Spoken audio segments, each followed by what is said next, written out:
Good afternoon. This is the Central Florida Computer Society, or, and I should say, the Sarasota Technology User Group, Windows Special Interest Group, or WinSIG, for Sunday, September 8th, 2024. Welcome all of you, and I'm Huey Poplock, and I want to say hello to everybody and welcome. I'm glad you're here. We've got a busy day ahead of us. And then right after this meeting, the Central Florida Computer Society main meeting is going to be an interesting topic as well. So it will be the same sign in, so you don't even have to sign out. If you want to take a break, just turn off your screen and your microphone and then come back a few minutes later when it starts. I want to again thank everyone for coming, and as usual, what we do is we go out to the website of Huey of the WinSIG on huey.net, and we'll come here. And this is the WinSIG, and I posted it about a week ago now, the September topics that we're going to cover, and we'll go through each one of these as far as we can get to anyway, time permitting, and we'll talk about them. And this is recorded, so you're able to watch it on the CFCS YouTube channel usually after a couple of days. So here are the topics we're going to cover, and let's go ahead and get started. The first one, what's new in Copilot? And let me go ahead and bring that up, make sure it's large enough for you to read.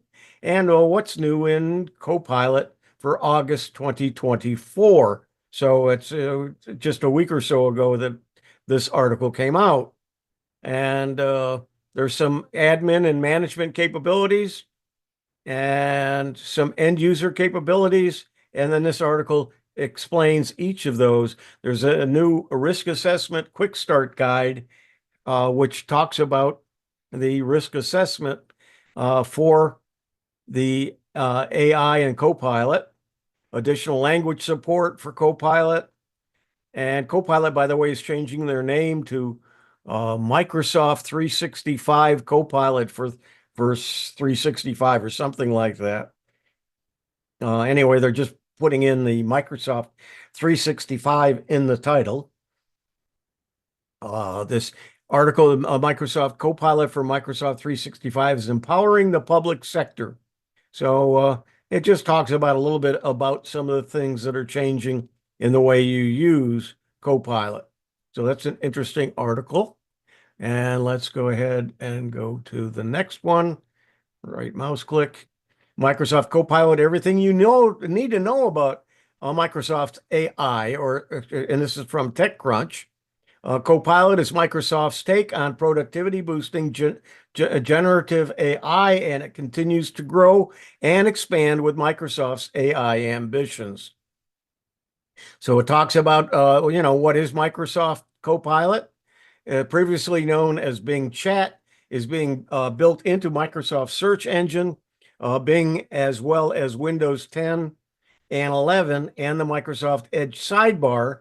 Newer PCs even have a dedicated keyboard key for launching Copilot. There's also standalone Copilot apps for Android and iOS, and an in-app Telegram room. And you can see what Copilot looks like here. It's powered by the fine-tuned versions of OpenAI's models. OpenAI and Microsoft have a close working relationship.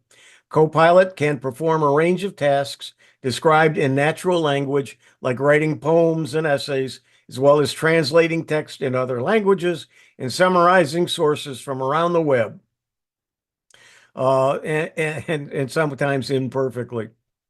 Copilot, like ChatGPT and Google's Gemini, can browse the web, in Copilot's case via Bing, for up-to-date information. It sometimes gets things wrong, but for timely queries, access to search results can give Copilot an advantage over offline bots such as Anthropic's Claude.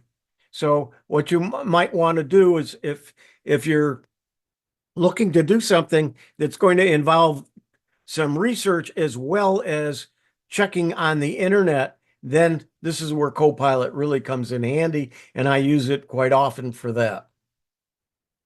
And it goes on again. You can read this article. There is a link on the page that takes you to the article, just as I did. And then what is Copilot Pro? It's Microsoft's premium Copilot product. It's $20 a month. It's similar in some ways to rival generative AI chatbot plans like OpenAI's ChatGPT Plus and Google's Google One AI Premium, but not exactly the same. Copilot Pro customers get priority access to the most capable OpenAI models like Chat for Omni and GPT for Omni, and during peak times. And select features of Copilot can only be accessed with a pro subscription, such as higher resolution images from Image Creator. So, good article to read and to keep for your collection of information so you can explain to other people what Copilot is and so on. So, another good article. How to be better organized in your browsing with MaxFocus. You'll notice when I clicked the article just before this, when I held down my left mouse button, and it opens up this window, and I can change this. I can zoom in, zoom out. I can use some AI tools with it, and so on. This is explained in a video that I did recently. It was shown on Tech for Senior, but if you want to watch it again, it's I'm not going to start it here, but it's being better organized in your browsing, and it is a video that's 12 minutes, 13 minutes long about using MaxFocus, and I really like it. I'm using it a lot, and I'm now using it for our Sunday meetings here on Windows in the WinSIG. That just makes it easier. I don't have to open up all those windows. I can come on one at a time. And so we go to the next one. Microsoft Edge can now explain PDF documents to you using AI. When I hold the left mouse button down, it opens up MaxFocus, that same article, in a way that gives me, I can zoom in on it, and it leaves out all of the ads and so on. So the built-in PDF reader now in Microsoft Edge browser is getting more features. Powered by Microsoft's Copilot AI, Edge can now pick out the main points of a PDF document to help you better understand what's written. So in the latest beta version of the Edge browser, there's now a new button in the menu bar of the PDF reader, and it's labeled as generate smart keywords for this document with Copilot AI. So what it's saying here, I think, is in the beta version, I know Bob uses the beta versions of these. Apparently, it's not quite released yet, but it's coming soon. So it's something to look forward to. And it'll give you some extra help when you're using Microsoft Edge and Copilot. With that, I'm going to stop the share and see if there's some discussion on any of this. Bob, have you noticed that in your beta Microsoft Edge?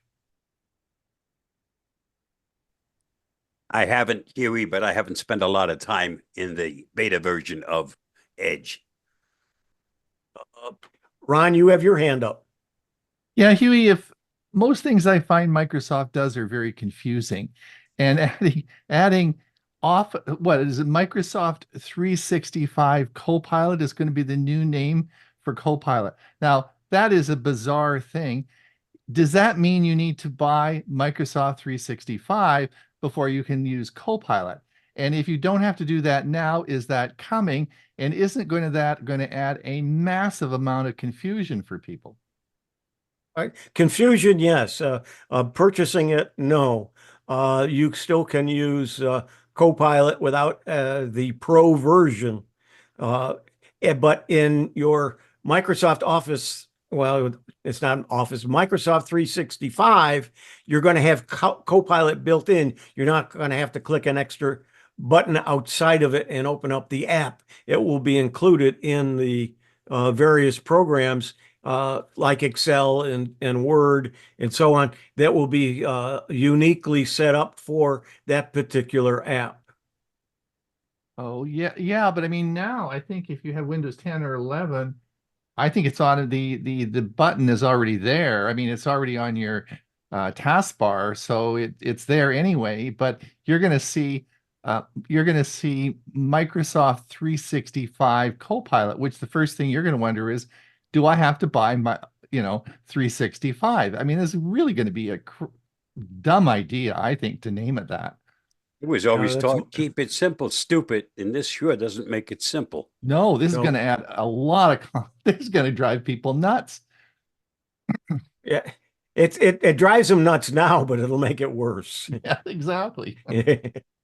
One thing I noticed when I opened up Edge earlier this week, I had some strange things come up, and I have not read anything about them. But let me show you. I did some screen captures while I was clicking on it, and let's see.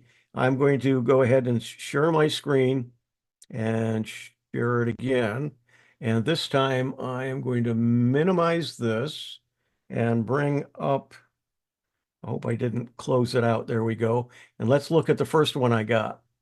This was what I got when I opened up Edge. It said your browser has been updated to the newest version. Microsoft Edge is your AI-powered browser, a smarter way to browse. And then it said click next. So I clicked next.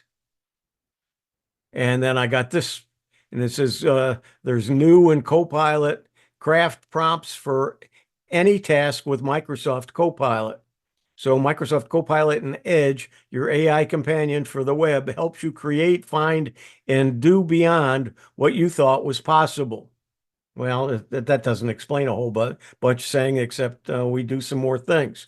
Now you can either open Copilot or hit next, and this is what the screen would look like. And you got to create, write, and plan, create an image of a house. So you can do this, I guess, right in Edge is what it's sounding like. Let me go to the next screen. And then I got this quick search, quick answers, instant info at your fingertips from currency rates to unit conversion. And apparently you can now type in things right in your search box in Edge or the URL area. And when you do, you can perform calculations, you can do different things.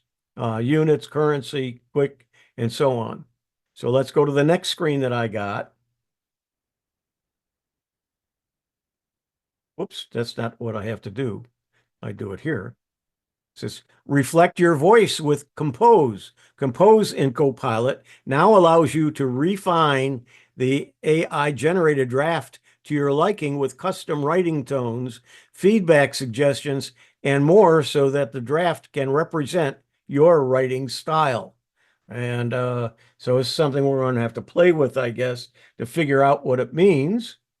But again, this is the series of screens I got when my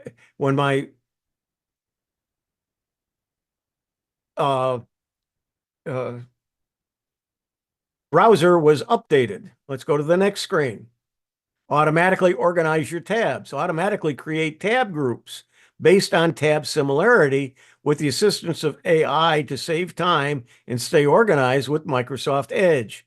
Click the Tab Actions menu and select Organize Tabs. So apparently you can have tabs and groups of tabs. So when you click on it, it'll give you a drop down, I guess, and give you several tabs in that particular group.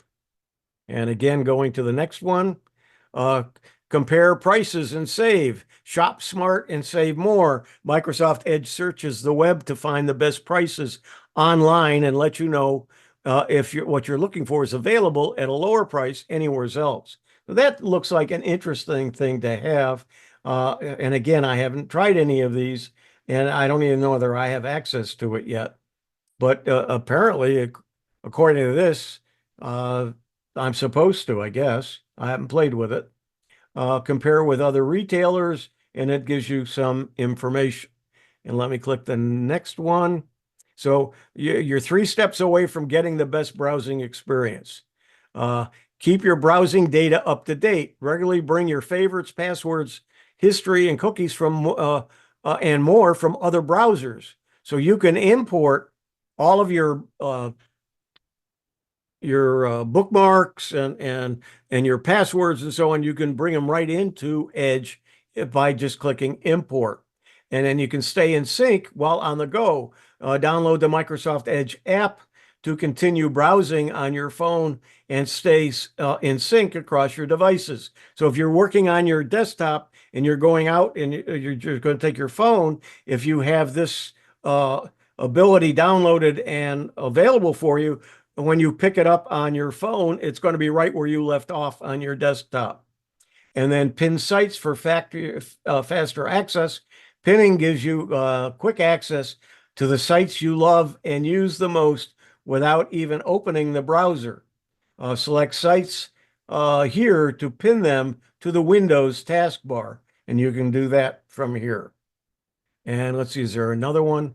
Yeah, craft prompts for any task in Microsoft Copilot. Microsoft Copilot and Edge, your AI companion for the web, helps you create, find, and do beyond what you thought was possible. I guess this is back to the beginning one, I think. Yeah, it is.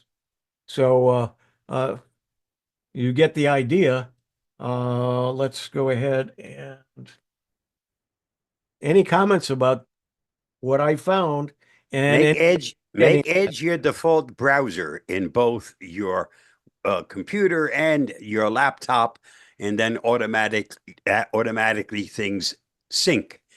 But if you make Chrome your default browser in both your desktop and your smartphone, things also sync. And if you make one of the other ones the browser in both places, it'll also sync. So it's a good, nice description of trying to get you to make Edge your default browser. Yeah, you do have to turn on that syncing. It may not do it automatically. Any other comments? Anybody using that on either Edge or one of the other browsers?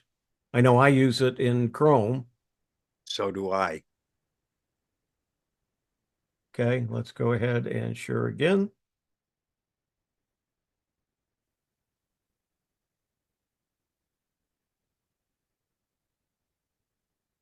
And so where are we here? Edge can now explain PDF. I think we just did that one. Microsoft August Patch Tuesday. This was a couple of weeks ago, but what I'm showing you here more than to talk about what it patched and fixed and added is the fact that you can look up every time there's an update.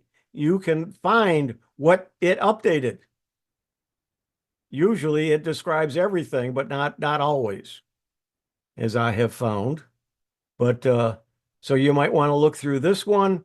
And then if we go to the next, this was the Windows 10 update and 5 changes and fixes, and it explains them. So you want to go to the Windows update, check for updates.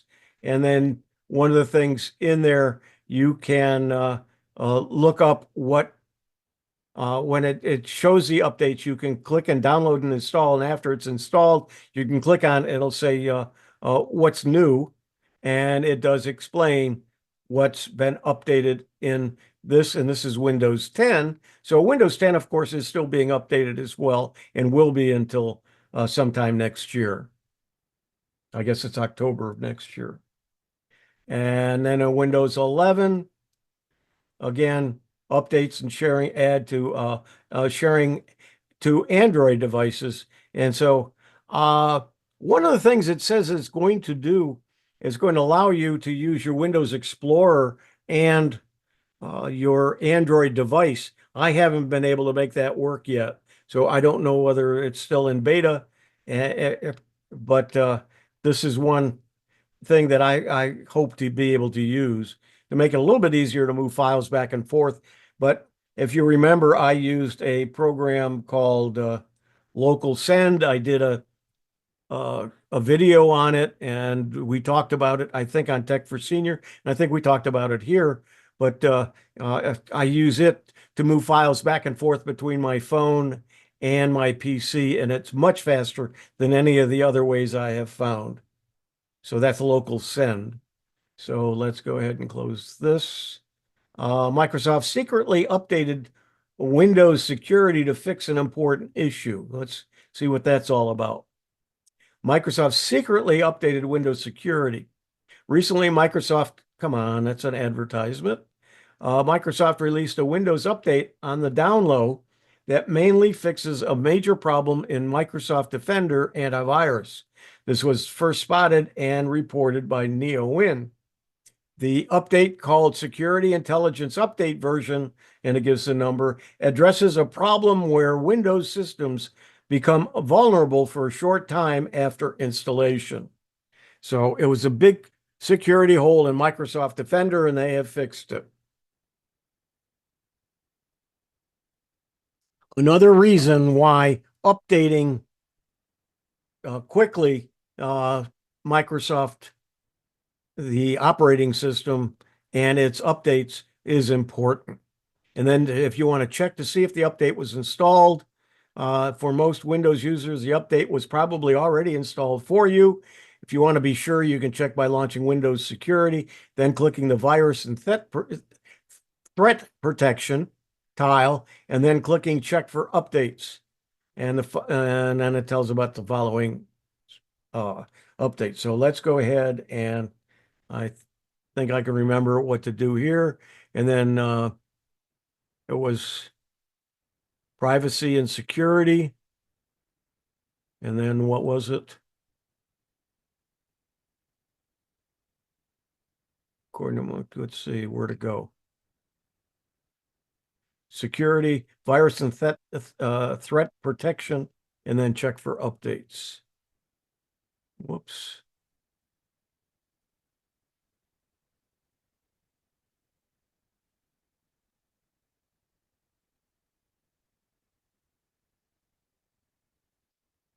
Okay, let's see.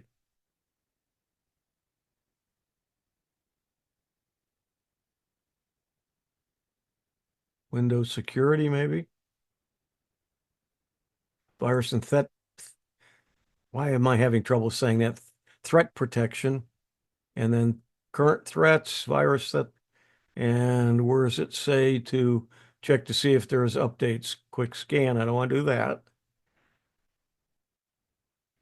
Allow threats. I don't see where it asks for you to check, see if it needs to be updated. Manage settings. Protection updates. There we go. Maybe there. Check for updates. Looks like I got mine created 9 is up to, so I'm up to date. Last update was the 8th, which is today. So I did it, no, that's just what I just did now. And it was created this morning. So it was updated this morning. So that's how you do that. And Microsoft seemingly backtracks on removal of control panel from Windows. You may have been seeing where Microsoft's trying to eliminate the old control panel, which still exists on different versions of Windows.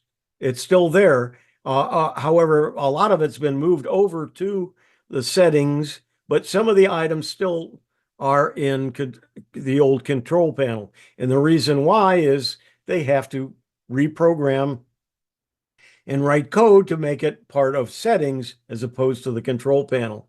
And so they're trying to remove control panel, but they aren't there yet. And so they said they were going to do away with it, but apparently there's some things that they can't easily port from control panel into settings and then remove them from control panel. And that's what that article basically says.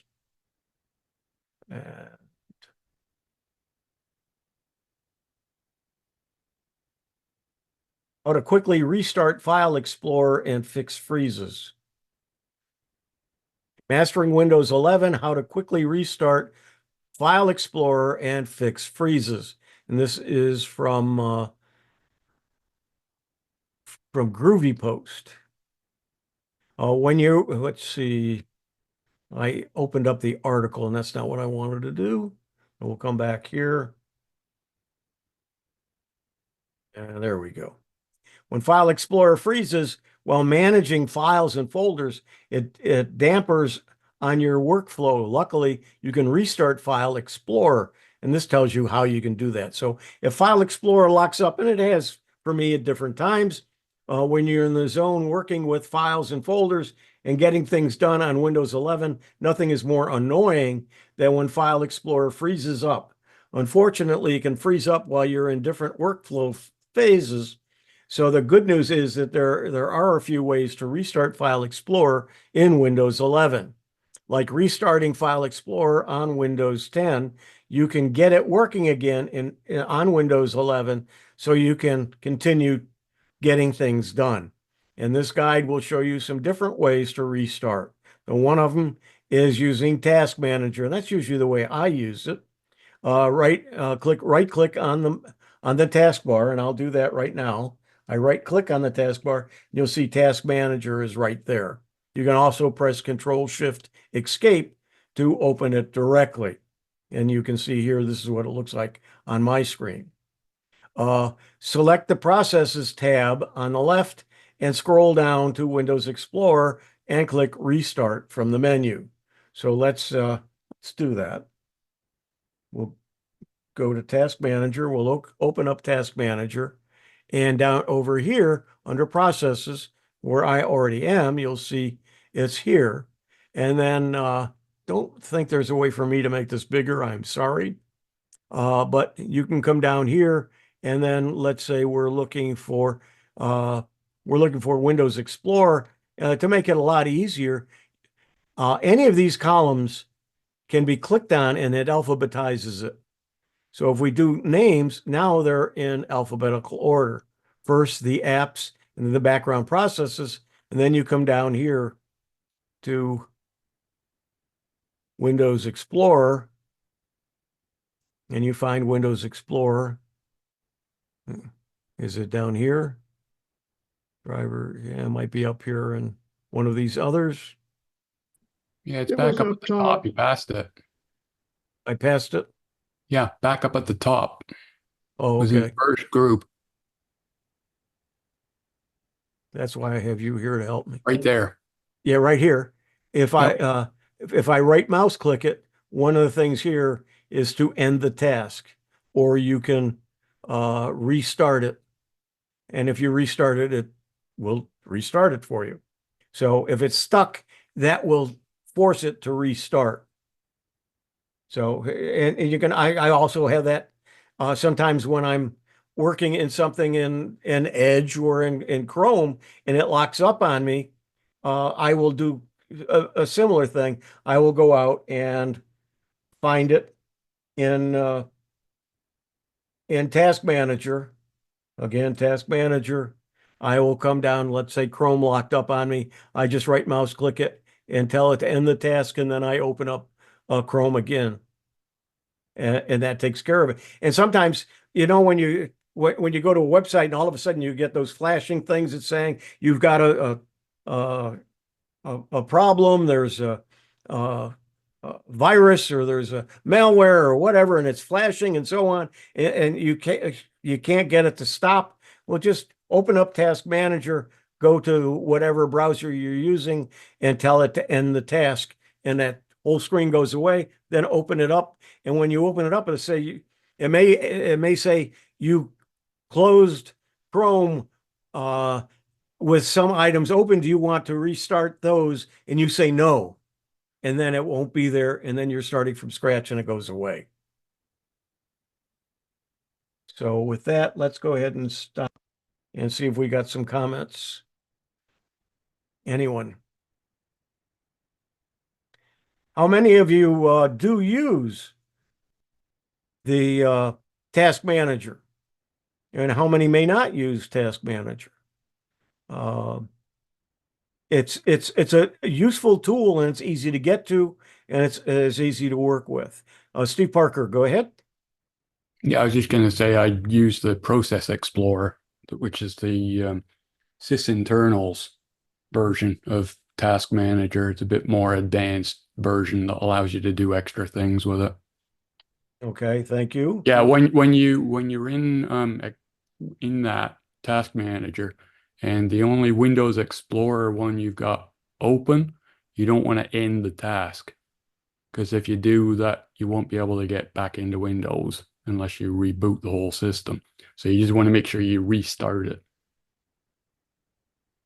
Okay, that's Windows Explorer, not Windows, or not the browser. Okay.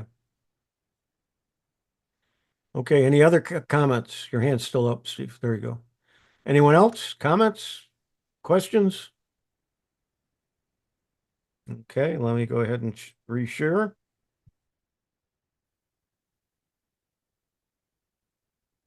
Eight tricks for File Explorer tabs on Windows. Let's take a look and see what's there. Notice that MaxFocus also gives us a couple of questions here. How to open a new tab? What are the tab shortcuts? What are the tab shortcuts?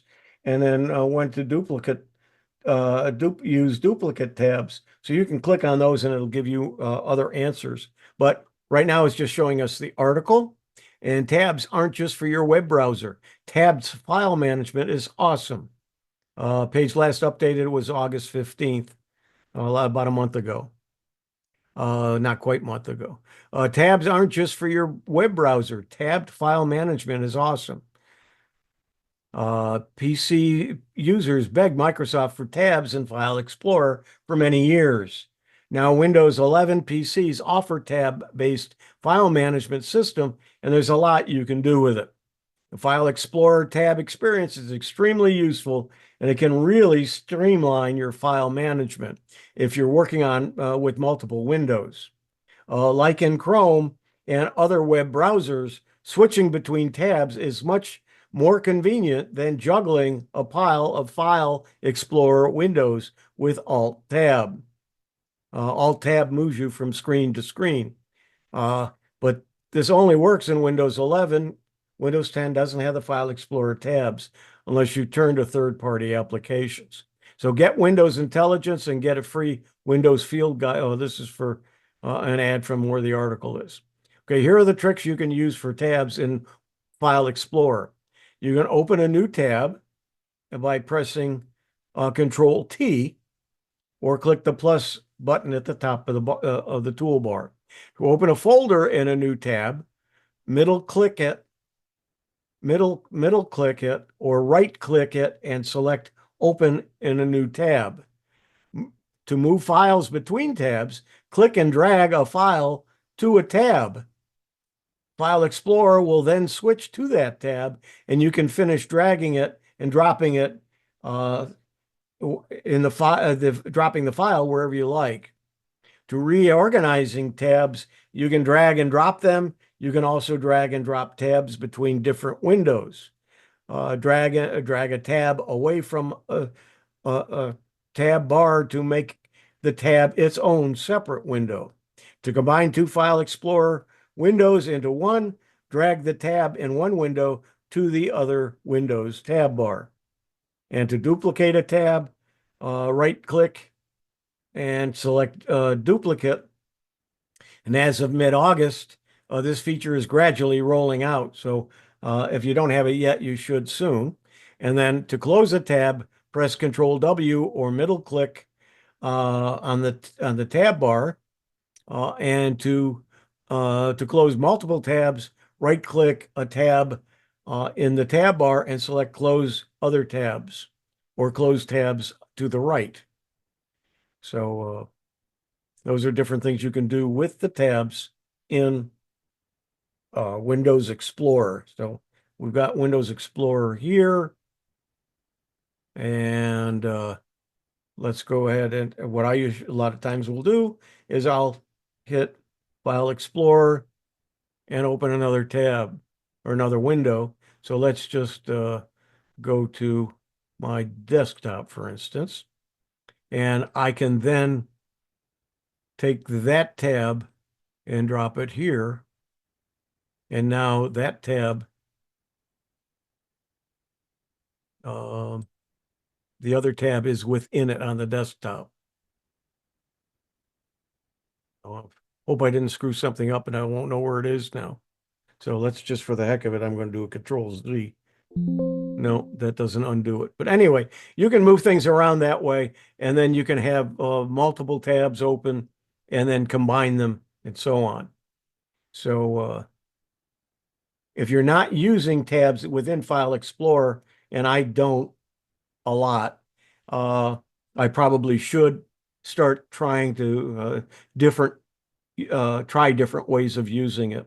What I end up doing is I end up, like we just had, I'll end up with, let's see, documents, another one for downloads. And then what I do is I will say, okay, I want to have those two, and I want them side by side. I'll go like this. And so, well, let's see, I want, I can have them like this, or I can have them this one and then use the Alt tab and this and bring it over here. Well, you can play around with it and you can have different ones. But the nice thing about having two things open like this, you can also change the size. So if you want one larger than the other or smaller than the other, you can do so.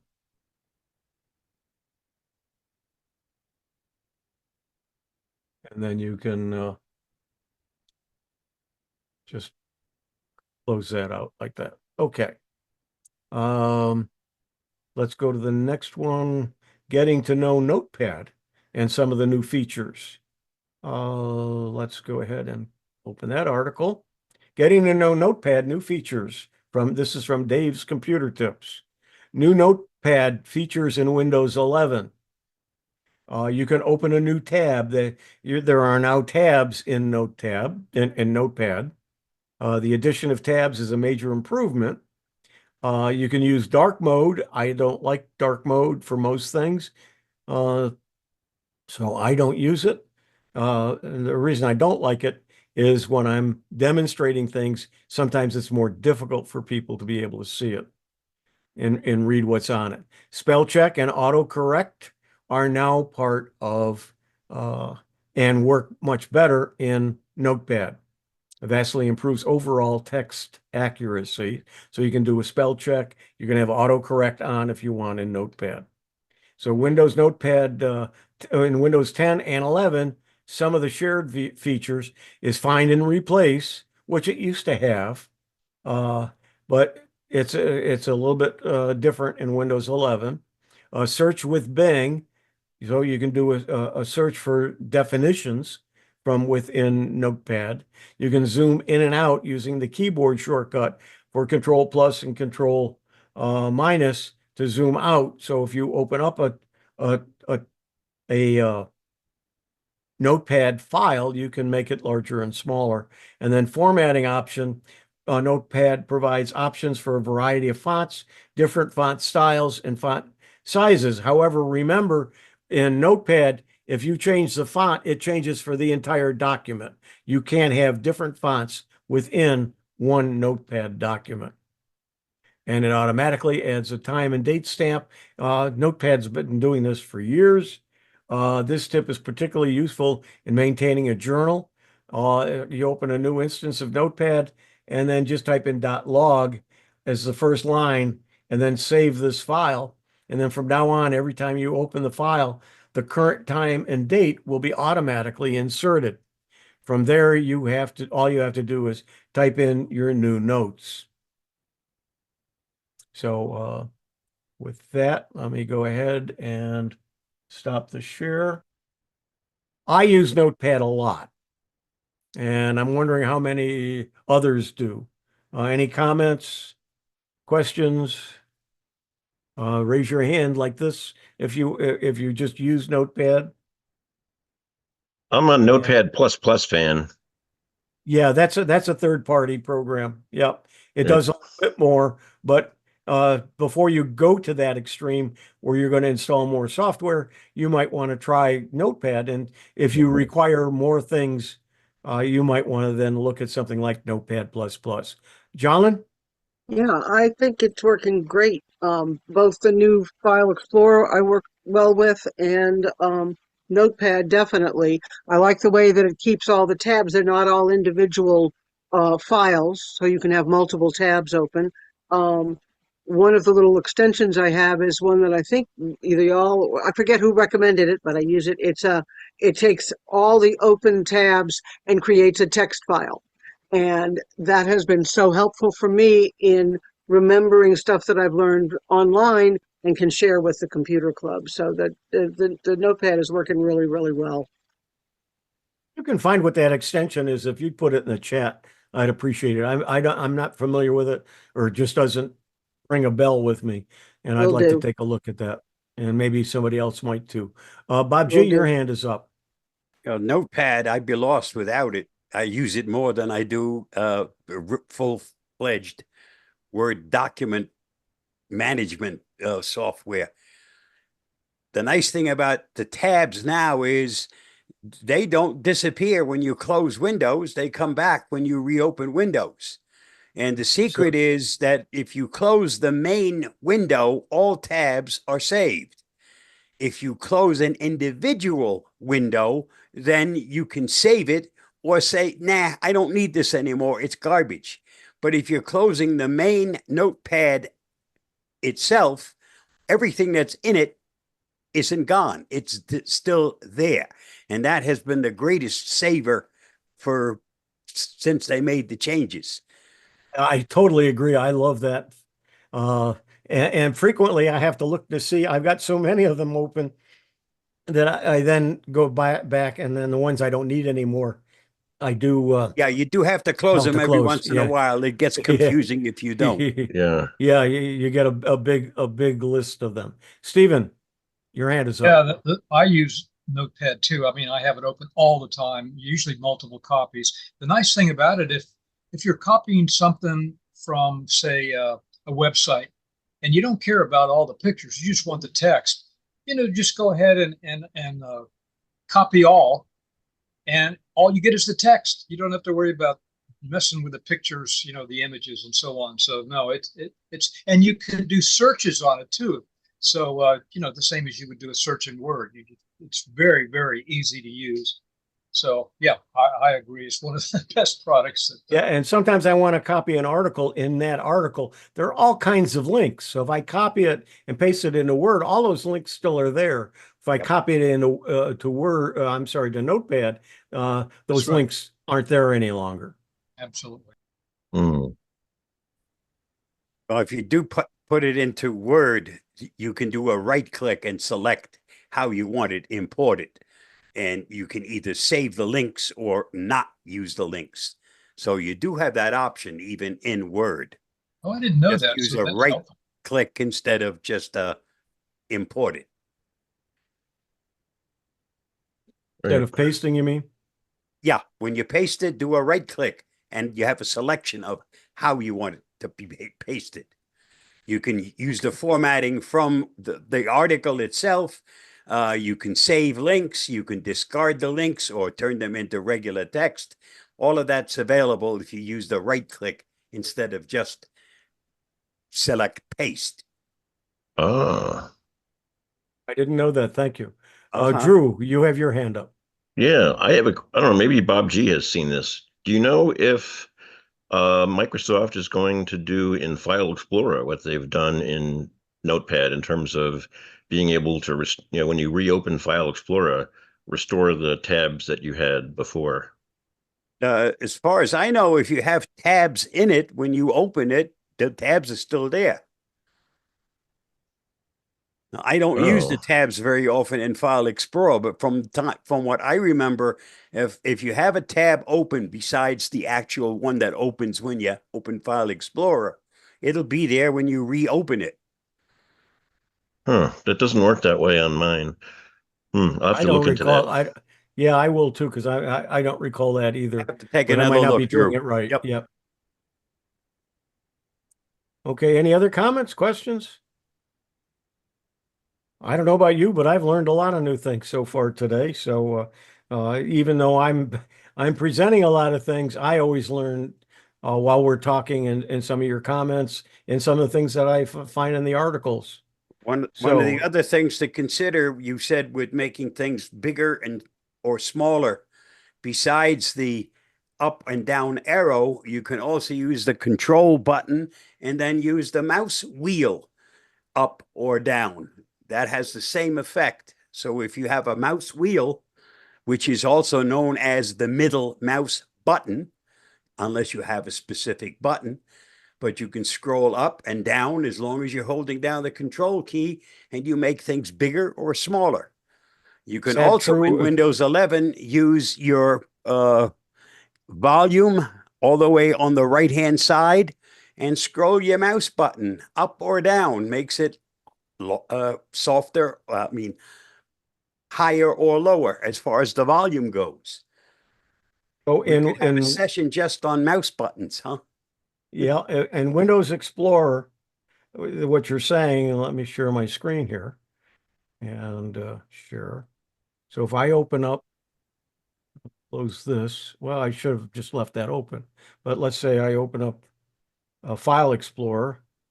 I can make this larger. No, if I use the wheel, it's not zooming, it's moving up and No, down. no. How, When places where you can use your control and the up or down arrow, you can okay. use the mouse wheel instead of the up and down arrow. Most people have their fingers on their mouse all the time. Yeah, right now I'm scrolling. I'm using the scroll wheel on my mouse instead of using the keyboard. That's what you're talking about. Yeah, but if you want to make things larger and smaller in places where there's text and stuff, control and then your mouse, your scroll wheel. Oh, okay. You're saying use the Windows key or the control key? Control key. Same place where you use the text. You were demonstrating making text larger and smaller by using So, control and the up and down arrow. okay. Now I'm holding the control key down and Right. Now use your using the mouse wheel button. instead. Yeah. Yeah, that's what I'm doing, but it's Right. changing the views. Because it's making your text larger. Yeah, well, it's If it doing a makes lot. things larger, it'll change what you're seeing. Yeah, but it's changing it's going between all of these. It's not making it larger. Well, it is because there's extra large large icons and so on, but it's just changing the view in Windows Explorer. Holding the control key down and then using the mouse wheel will change the various views. It's not Does really anyone know changing how this. to, do you know how to simulate that on a mouse pad, on a trackpad, how do you do a middle wheel on a laptop? Anyone? Even on a laptop, I have a mouse. I don't use the pad. I think if you hold That'd be a double finger or yeah, so there's Yeah. some kind of a keystroke, a finger stroke, or you hold a control key down and one or two fingers, something like that. So you'd have to. That's a good question for I believe it's a Copilot. two finger scroll is your Yeah. Hmm. Okay, getting to Notepad. Okay, remote camera trigger tricks. Let's take a look at that. This is from a website called Advisorator. That's going newsletter, I think I get. Tip of the week, remote camera trigger tricks. Solving my clipboard history headaches and why not to pay. Oh no, that's something else. And he says who he is. Okay, want to take a photo of yourself from far away, assuming you've got a safe spot to prop up your phone. Use these methods to trigger the shutter. So this would be on your phone that we're talking about. Let me just close this out here. Use a timer. Pretty much every phone has a shutter timer function, usually indicated by a timer icon. But those icons are so small, it's hard to figure them out. But get some directions or try to figure out which one is the timer icon.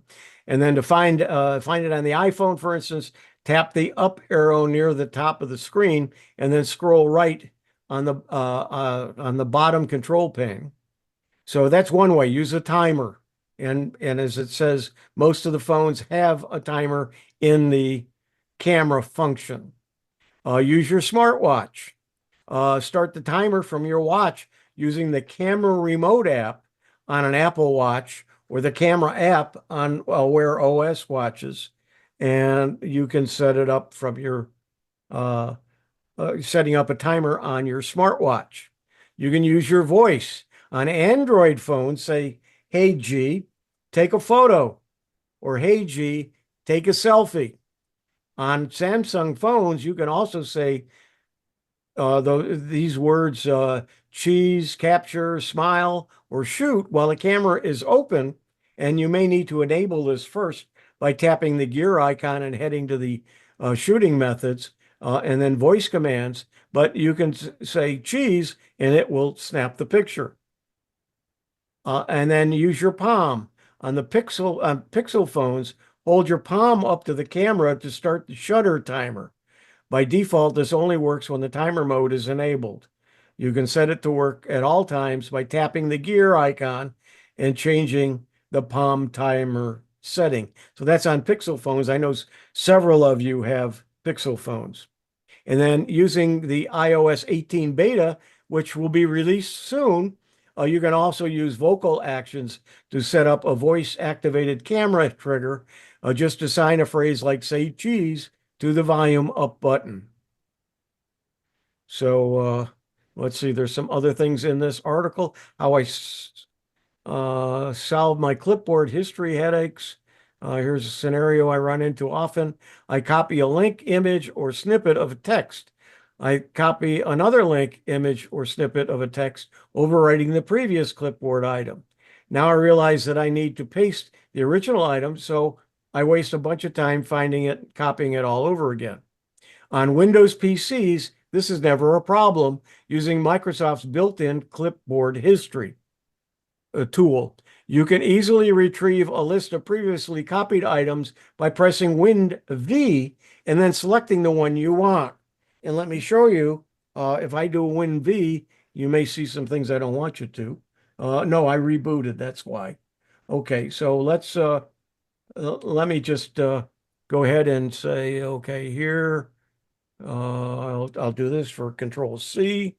And then if I then went ahead and said, okay, I want to grab this sentence and do a Control C, that first one is gone. But if you use Windows V, what you'll see, and I'll bring it up here, what you'll see here, here's the second one I did, here's the first one, and I can move back and forth. And so now if I paste, it's going to be that first sentence. And if I do a Control or Windows V again, the two of them are there. And so if I do this several times, I will have several items in there and I can go back. So this is built into Windows. So if you have trouble doing that, this is a good way to save you some time. And on that may be something most of you didn't know. Steve Parker? Yeah, you can also get a little Bluetooth remote for controlling the shutter on your cell phone on the camera. So you can turn it on or off remotely that way. Yeah, and on the Samsung Galaxy S series, you get a pen with it. and the pen sits in the phone itself, you can then you push it up and it comes out, and there's a button on there, and you can use that button on the pen to use as a trigger for your phone. Stephen, your hand is up. Yeah, I think what you just showed is maybe available only on Windows 11. I don't think Windows 10 allows that same kind of multiple That's copy correct. and paste. Not yet. Okay. So, But that is handy. I was wish I had what- it. Yeah, I was Oh, using a program. I was using I a love it. program that saved all of those, but I was having trouble. It was one that was from early 2000s. It had not been updated, and I was having issues with it. Back to Alan. Well, were you saying that the Windows V doesn't work in Windows 10? Correct. It's a Windows 11 function. No, I've been using Windows 10 and it works perfectly fine. I've been using it for a long time. The Windows V and Windows copy and all the rest of it. And I see exactly what he just showed. So I know for sure it works in 10. I'll give Are it a you try. sure that the history is saved in Windows 10? Because it Yep. doesn't save it on mine. It does on I'll mine. have to double check. Okay. Might be something you have to turn on. Again, use Yeah, Copilot. in settings, there's an option to turn on the clipboard history. There we go. We saved you some time and effort, and now it was worth the time to come and spend on the WinSIG today. That's what I like about this. We always learn something new just from what other people do. Okay, let's go ahead. If there's no other comments or questions, we'll share again. And oh, this is it. Let's see. Whoops. Why you should think twice before connecting to your hotel's Wi-Fi on your next vacation, or for whatever reason you're at a hotel. Nothing beats reclining in a luxurious hotel room on the first night of a much anticipated vacation, ready to connect to your devices to the free Wi-Fi and start blissfully scrolling through your favorite apps and websites. Truth be told, it's a ritual that most of us engage without second thought. While we all know the dangers of public Wi-Fi, what could be safer than a cozy confines of a reputable hotel Wi-Fi connection? But is the hotel Wi-Fi safe? Unfortunately, the chilling reality is your data, your personal information, and even your hard-earned money could be at risk every time you connect to a hotel Wi-Fi. And with thousands of guests using Wi-Fi connections in hotels at any given moment, getting hacked while on vacation is no longer just a remote possibility. It's an unsettling smartphone security threat, and it's on the rise. So before your next getaway, read up on the alarming risks of using hotel Wi-Fi, as well as the online security tips and steps you need to take to protect yourself from the hidden danger. So, is hotel Wi-Fi safe? Hotel Wi-Fi networks, often left unsecured or protected by outdated security measures, provide a fertile ground for cyber criminals. Once these criminals gain access to an unprotected Wi-Fi router, they can intercept data from any other device on the network, allowing them to spy on your online activities, steal your passwords and personal information, and even manipulate your devices, all without your knowledge. To understand how this works, think of the connection between a Wi-Fi router and a device as a two-way bridge where malware can travel in either direction. Sophisticated malware from an infected device can spread to the Wi-Fi router and infect other devices connected to the network. This is from a cybersecurity expert at NordVPN. It can also stay in the router and collect data from another device or any device in the network, or change router settings and redirect users to a malicious website. So, but what if the hotel networks offer advanced speed or require passwords? Is hotel Wi-Fi safe then? Not always, said Greg Smith, CEO at MISI, a cybersecurity nonprofit. In fact, hotels themselves can view basic information like your device's info and the time of your connection when you connect to their Wi-Fi network. Readers need to understand that they are vulnerable to the many threats that exist in the wild. Take preventive online security measures to make sure your next vacation doesn't become a nightmare. And then it says, what are the risks? Scams and so on. The risk is unprotected connections, installing spyware, and then how to stay safe to protect your device when connecting to hotel Wi-Fi. This person suggests using firewalls or other tools that fight off malware or hijackers like a VPN. In this case, because the article is coming from NordVPN, they're suggesting theirs, but any VPN threat protection software. He also recommends checking to see that the websites you have that have HTTPS in their URLs to ensure that you're using a secure connection when browsing online. And then, of course, be careful with phishing, and then how to stay safe. Is hotel Wi-Fi safe enough to access a bank account? The answer is, unfortunately, is no. Avoid sharing sensitive information or logging in to critical accounts such as your bank account when using hotel Wi-Fi. Instead, limit your web browsing to simple, safe activities like searching Google or checking social media. No matter how safe a hotel's Wi-Fi appears to be, malware acts quietly and invisibly to steal your data, so you never know if the network has been compromised until it's too late. And so how to stay safe. When you check into the hotel, ask the person at the reception desk to give an exact name and password for the provided Wi-Fi. He also advises using a VPN service on your devices, which will encrypt your data as you browse the web and block third parties from intercepting your online activity. Let's see, there's some other things here. What are they talking about? Believe it or not, the smart TV in your hotel room can become a gateway for cyber criminals. Thanks to the TV's established connection to the hotel Wi-Fi, hackers who gain access to the network can weasel their way into the smart TVs too.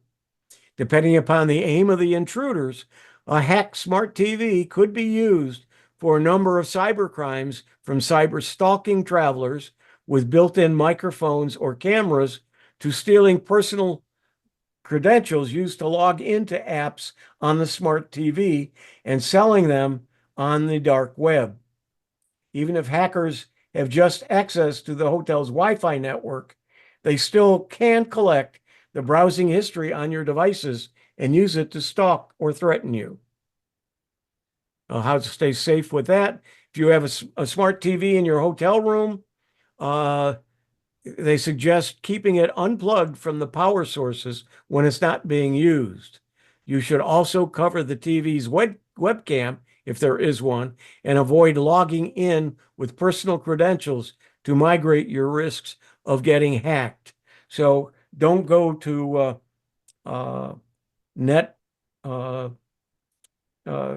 to any of the movie channels and sign in on that TV, because that could be compromised.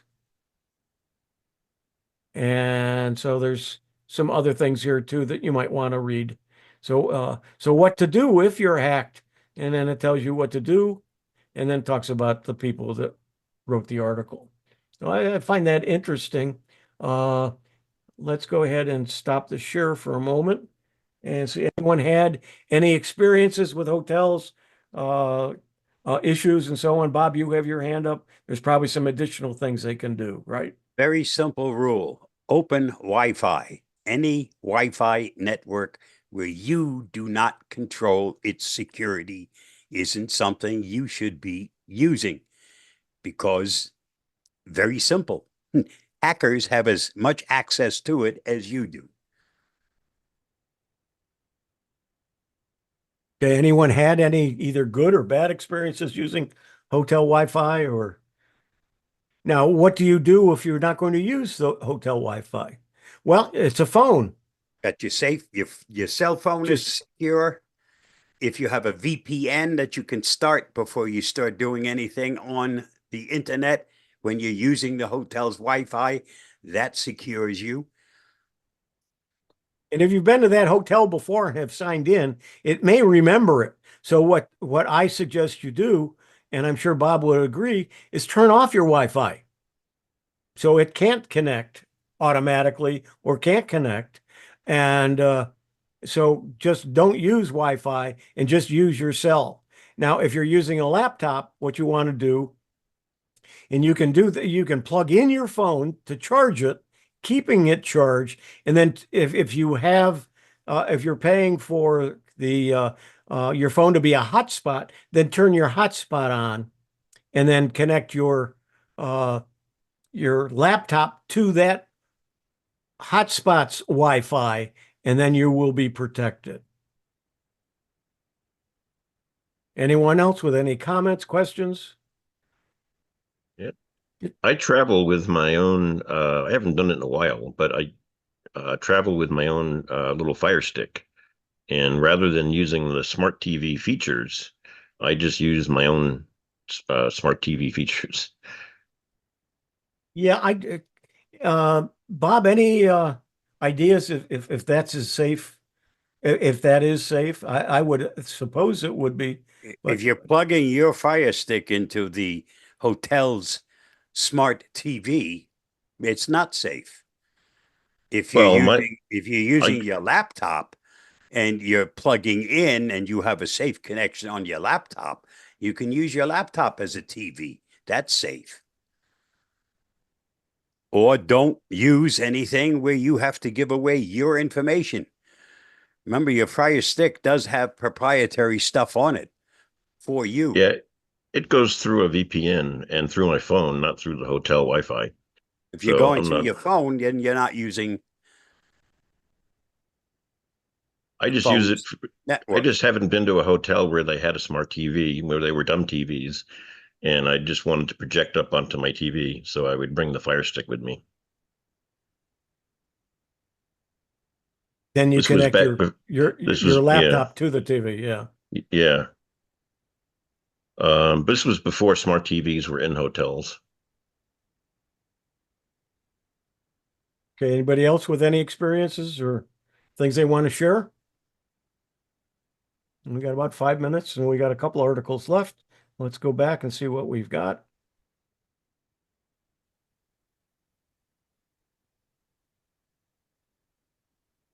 Google Chrome's hidden link preview feature is actually pretty useful.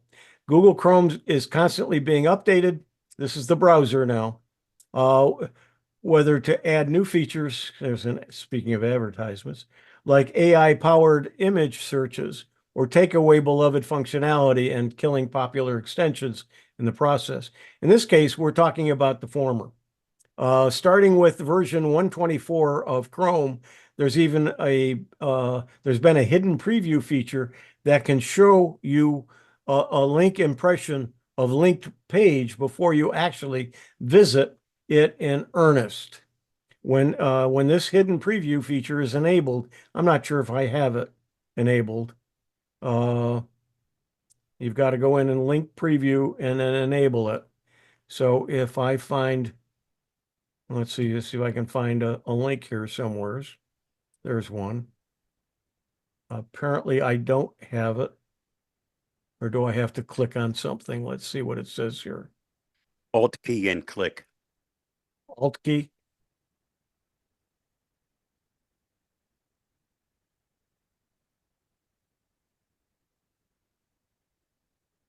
No, apparently I don't have something here. No. Okay, I don't have it turned on. Enable the hidden power view. You may have to turn on the flags, or you may have to just turn it on, depends upon whether it's been activated in your browser or not, but I think that's it. It's a good thing. And what you want to do is just be careful that when going to a website, especially if it's one that's using bit.ly or tiny URL or something, you really need to be careful where you're going. Use DuckDuckGo's email aliases. Use DuckDuckGo's email aliases like a super user. Email aliases protect your privacy and your security. When using an email alias, a hacker cannot learn your real email address or any other details about you from a data breach. In addition, email aliases can reduce spam. Now, one of the things I know Drew has taught me, there's ways to make a email address unique, but it's not making it an alias. It's making it unique so you can tell who answers that email, but it's still connected to your Gmail account. That's not what this is saying. An email alias is known as a masked email, is an address that forwards any messages it receives to your personal email. Because there's no revealing information in the email alias, your identity is protected when you sign up for online services and subscriptions. And this is a diagram of it. For example, your email address is first.last@email.com, which is obviously a fake email address. And you create an alias of capital BZMSD4UK@alias.com. If an online retailer requires you to create an account to check out, then you can use that address instead of first.last@email.com. You will still receive the receipt, and that's automatically forwarded to your first.last email address, but the retailer won't have your real email address. Comparison of email alias services, there's several of them. Here's a comparison of 5 of them. Simple Logon, Anon Addy, Firefox Relay, and Fastmail, which is a mail service which includes aliases, and DuckDuckGo. 4 of them are paid services. 3 have limited free plans. DuckDuckGo is completely free and unlimited. Mike, does Proton Mail have aliases as well? And is it free? Yes, it is. Yeah, they use SL Mail, and you get up to 10 free addresses if you have the basic plan, and then it's unlimited if you are a premium user of Proton Mail. And when you say SL Mail, I'm guessing that's simple login. Yes. Mm-hmm. Okay. Okay, since DuckDuckGo is free and has no limitations, when this author uses to set up DuckDuckGo email aliases, you'll need to have a DuckDuckGo extension loaded on your browser. So it doesn't have to be the DuckDuckGo browser. It can be your Chrome browser. Right. If it's not loaded, you will be prompted to load it, and then see below to how DuckDuckGo without the browser extension. And so it explains how to do it and how to set it up. Yep. And Simple Login is in the Google Play App Store. For those of you who don't know, you want to do that alias email, you can just load their app. And how much does that cost to use it? I use the free service that comes with their program. Okay. And that's you're limited to how many aliases you can have, correct? Yes. Yeah, okay. 10 with the free service. Okay. So obviously some of you use that, and others probably should consider it. So you don't have to give your email address away for everything. There's one more comment, just a second.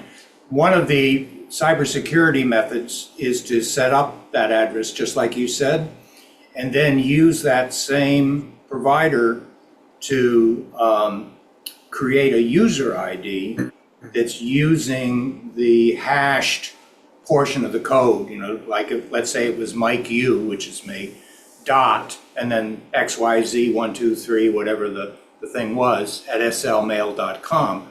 Well, you can then create another one which will have a different user. You may not even activate it, but the user ID is generated by the service. So I might have Mike U18.cdef, and then I'd use it with the generated name. So now you are obfuscating who you are as well as what your email address is, making it much harder to penetrate your system. Okay, thanks, Mike. Fred, you have your hand up. Yeah, the Apple iOS on the iPad, it defaults when you respond to any inquiry for your email, it defaults to masking your email if you so wish. You don't have to do anything. You don't have to have a third party or anything. And I use it extensively with my Gmail accounts. So I really don't have to worry about that by downloading a third party app.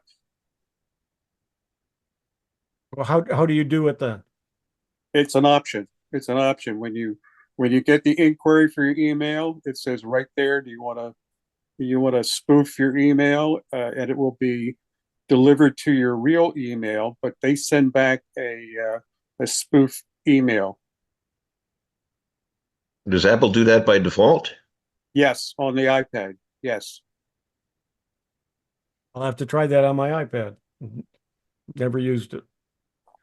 Okay, it's 2:46, so we've hit our time allotment. Any other comments or final comments before we end this? Yeah, just going back to Notepad. I don't think you mentioned F5 is the timestamp in Notepad, and you said that Notepad defaults to the current time. Well, when you do F5, you can take notes and you can do a timestamp. So if I have one particular notepad that I use for annotating something, I can hit F5 and it updates a new entry with a new timestamp. I've used that for many, many years. Good point. Yes. So you can do the .logon at the top of the document. So every time you open it, it will timestamp it. But if you want to do it manually, all you got to do is hit F5. Right. Steve Hall, final comment. Oh yeah. Oh, this has been so worth it. I finally tried what you said with Notepad.